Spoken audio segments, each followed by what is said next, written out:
नमस्कार, मैं आनंद वर्धन आज थर्ड आई के नए एपिसोड में आपके साथ। आज टाइम्स ऑफ इंडिया में खबर छपी है सीताराम येचुरी के सेकंड टर्म के सीपीएम के जनरल सेक्रेटरी होने की, और वो खबर की हेडिंग है Congress gets a boost of Sitaram Yechury getting the second term. मतलब कांग्रेस को इससे बहुत अच्छा फायदा हो रहा है अगर सीताराम येचुरी सेकंड टर्म कर रहे हैं। मैं थोड़ा सीताराम येचुरी जी के बारे में और कम्युनिस्ट पार्टी मार्क्सिस्ट के बारे में इस एपिसोड में आपसे बात कर रहा हूँ। सन 64 में सीपीआई का एक फैक्शन अलग हटके सीपीएम के नाम से, कम्युनिस्ट पार्टी मार्क्सिस्ट के नाम से इस देश में इन लोग आए। इनके यहाँ जो परंपरा है वो इनका जो पार्टी का सबसे बड़ा पद होता है वो जनरल सेक्रेटरी का होता है, जो पार्टी डिसीजन करती है। पार्टी की एक सेंट्रल कमेटी होती है जो करीब 90 से 95 लोगों की, इस समय 94 लोगों की है इस बार, और पार्टी की सेंट्रल कमेटी के नीचे एक पॉलिट ब्यूरो होता है। वो पॉलिट ब्यूरो सारे निर्णय वही करता है। 16-17 लोगों का एक पॉलिट ब्यूरो है। ये 64 के बाद अभी तक ये 5वें जनरल सेक्रेटरी हैं। इन्होंने प्रकाश कारात जी से के बाद ये जनरल सेक्रेटरी बने, और चूंकि सीपीएम के संविधान में कोई भी व्यक्ति 3 या 4 टर्म से ज़्यादा जनरल सेक्रेटरी नहीं रह सकता है, तो ये अभी इनका सेकेंड टर्म है। इनको इसलिए कांग्रेस के लिए फायदेमंद बताया जा रहा है क्योंकि सीपीएम में भी 2 तरह की धाराएं चल रही हैं।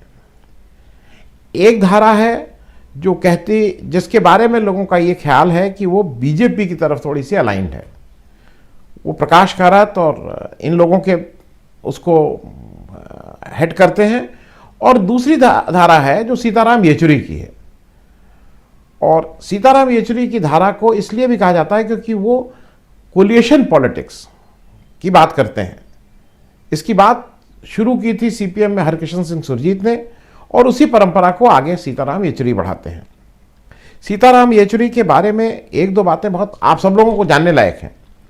एक तो ये तमिलनाडु के मूल रूप से तमिलनाडु वाले, पढ़ाई लिखाई हैदराबाद और फिर दिल्ली में। और इनकी एक बेहतरीन बात यह है जो मेरे लिए भी एक नया और सुखद आश्चर्य था कि इन्होंने हायर सेकेंडरी में सीबीएसई में ऑल इंडिया फर्स्ट रैंक किया था। यह हमारे लिए बहुत अच्छे और अभिमान की बात है कि हमारा कोई राजनेता अगर पढ़ाई में इतना अच्छा करता है। सुभाष बाबू आईसीएस में आए थे और वो आज तक हम लोग उसके लिए गौरव की बात करते हैं। मुझे नहीं मालूम था कि सीताराम येचुरी ने हायर सेकेंडरी में ऑल इंडिया फर्स्ट पोजीशन की थी। फिर ये जेएनयू चले गए और जेएनयू के अध्यक्ष, जेएनयू स्टूडेंट यूनियन के अध्यक्ष भी बने। ये इनकी पत्नी, ये मीडिया से इनका बहुत संबंध रहा है। जो सीपीएम का पॉलिटिकल अखबार है उसकी ये पिछले 20 साल से एडिटर हैं।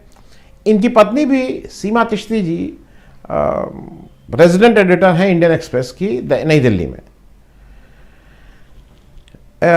एक जो बहुत अजीब सी बात लगती है इस सारे प्रकरण में कि हम सब लोग जब कम्युनिस्टों की बात करते हैं तो एक मन में एक जनरल परसेप्शन आता है कि कम्युनिस्ट मजलूमों की बात करेंगे, कम्युनिस्ट मजदूरों की बात करेंगे, कम्युनिस्ट महिलाओं की बात करेंगे, कम्युनिस्ट दलित की बात करेंगे, कम्युनिस्ट उन सब वंचित वर्गों की बात करेंगे। लेकिन जब इनके डिसीजन मेकिंग, जो पॉलिट ब्यूरो जो इनका सबसे बड़ा है, उसमें 17 लोग इस बार हैं, और फिर टाइम्स ऑफ इंडिया के हवाले से उस 17 में केवल 2 महिलाएं हैं, उस 17 में केवल 2 माइनॉरिटी हैं, और उस 17 में कोई भी दलित नहीं है, कोई भी एससी एसटी नहीं है। और सबसे चौंकाने वाली बात यह है कि सन 64 से आज तक, मतलब करीब 54 साल के सफर में, पॉलिट ब्यूरो जो इनकी सबसे बड़ी संस्था है जो निर्णय लेती है, उसमें कोई भी दलित मेंबर नहीं हुआ है। यह मेरे लिए बहुत आश्चर्य की बात थी कि कम्युनिस्टों को, जिनको दलितों का और इनका मसीहा माना जाता है, उनके जब निर्णय लेने की बात आती है तो वहां पे कोई दलित स्थान नहीं पाता है। मुझे लगता है कि सीताराम येचुरी जी को इस तरफ भी एक बार देखना होगा कि जो जिन बातों को लेके पब्लिक परसेप्शन है, जिन बातों को लेके वो जीते हैं, वो अब उनके अकेले बस का नहीं है कि है, लेकिन उनकी पार्टी में मंथन ज़रूर होना चाहिए कि कम से कम पार्टी फोरम पे तो इन सारे वर्गों को उचित रिप्रेजेंटेशन मिलना चाहिए। धन्यवाद। आज का एपिसोड अगर आपको अच्छा लगा तो इसको सब्सक्राइब करने का कष्ट करें।